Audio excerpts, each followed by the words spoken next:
Xin chào cô bác, anh chị và các bạn. Hôm nay mình chia sẻ món bánh bông lan bí đỏ.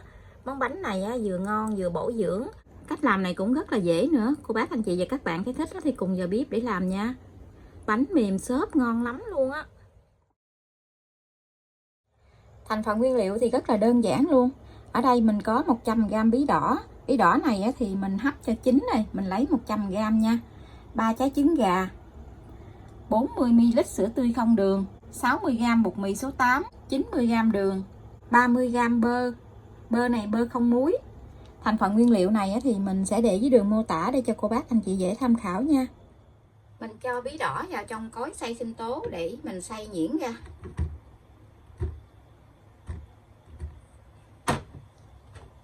Bơ mình cho vô trong này luôn.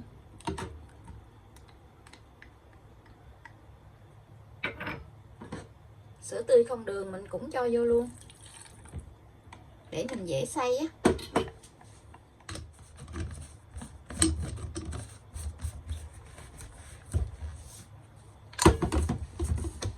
Mình xay nhuyễn cái hỗn hợp này lại.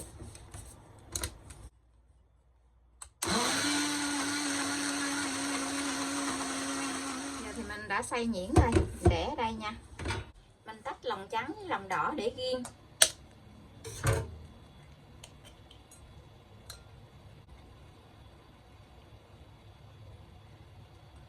Hôm nay thì mình làm cái bánh này cái trứng này nó hơi nhỏ. Mỗi một trứng chỉ có 53g thôi, mình tính cả vỏ luôn á.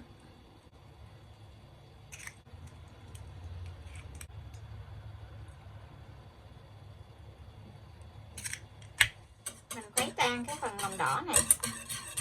Nếu như cô bác thích mùi vani thì mình cho vài giọt vani vô nha.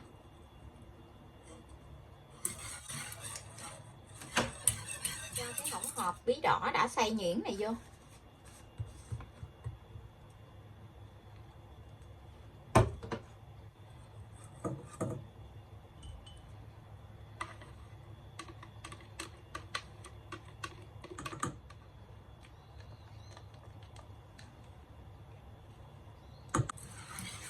Mình khuấy cho bí đỏ với trứng cho nó đều lại với nhau nè.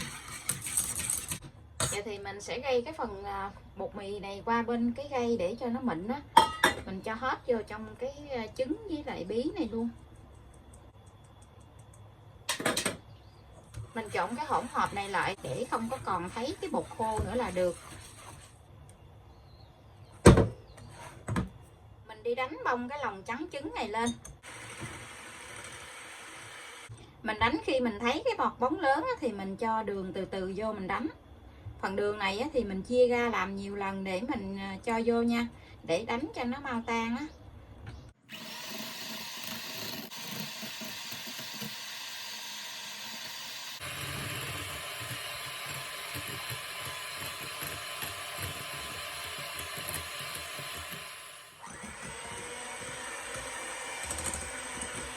Mình đánh trứng này khi mình dở cái que đánh trứng lên nó có cái chớp câu nhỏ vậy là được nha.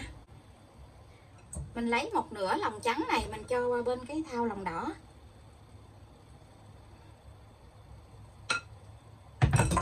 Mình dùng cái phới này mình trộn cho đều cái phần này lại trước.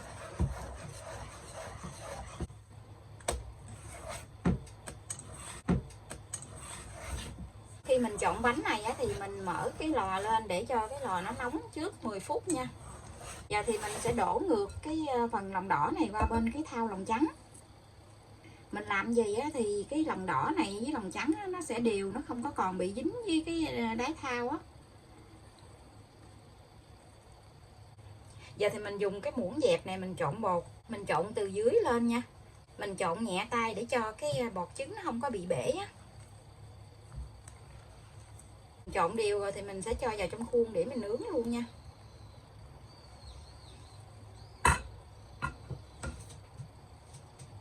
Hôm nay mình sử dụng cái khuôn tròn 15, khuôn đáy gời. Mình quét một lớp dầu ăn hoặc là bơ trong cái thành khuôn gì nè.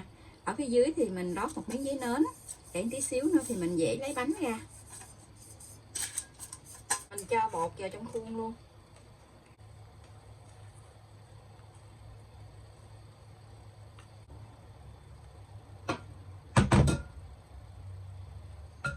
Cho bột bột vào trong khuôn rồi á, thì mình dùng chiếc đũa nhọn á, mình đi cái đường xoắn ốc như vậy nè, để mình dàn bột cho nó đều ra.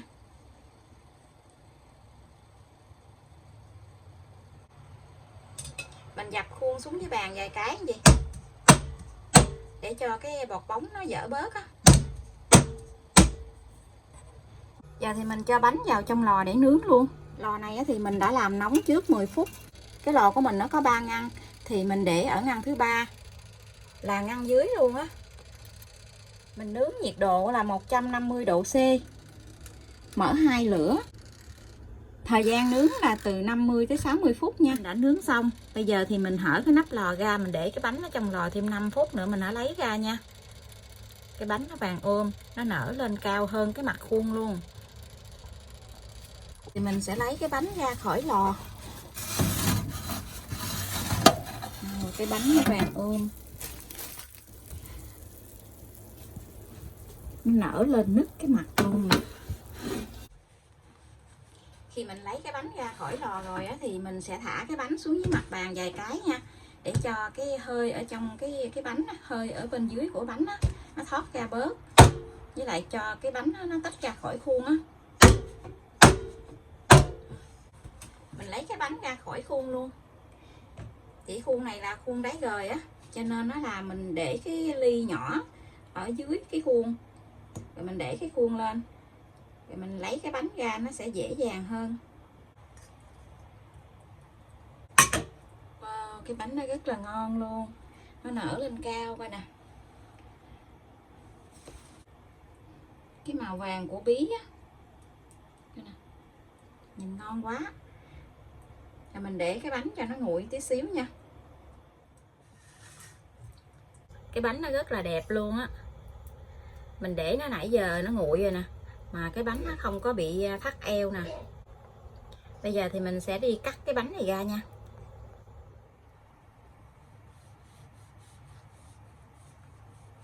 Cái bánh nó mềm rất là ngon luôn á.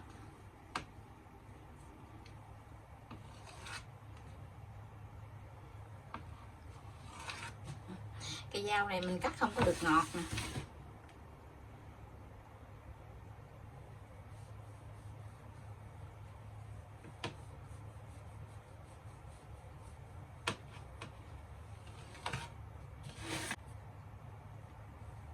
Cái bánh mềm, xốp, ngon quá chừng luôn.